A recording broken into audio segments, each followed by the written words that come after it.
A new report from the CDC is revealing that the number of people infected with COVID-19 in the first months of the pandemic could be 10 times higher than previously predicted. The report comes after President Trump held his first coronavirus briefing since April yesterday. ABC's Andrew Dimbert has more.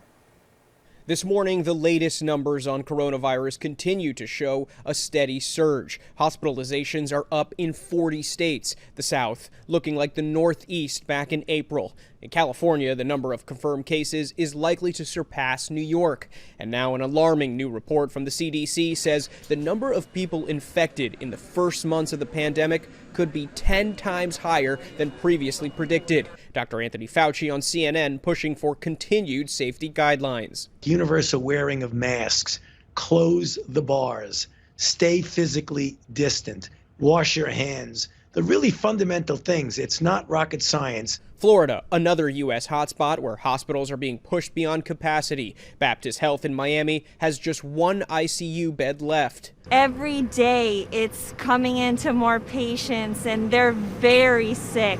Meanwhile, at the White House, in his first coronavirus briefing since April, President Trump, who has downplayed the virus for weeks, now acknowledging the severity of the pandemic. It will probably, unfortunately, get worse before it gets better. While his likely opponent in November, Joe Biden, hitting Trump hard. He's basically waved the white flag. He said, I'm not responsible. I don't have to do anything.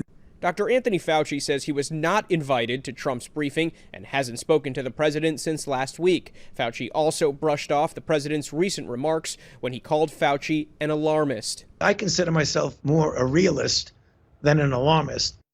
Now, all of this is taking place while the debate to reopen schools rages on. In Florida, some parents and teachers are suing the governor to keep campuses closed, while here in D.C., some of the school districts are joining others around the country in switching to all virtual learning.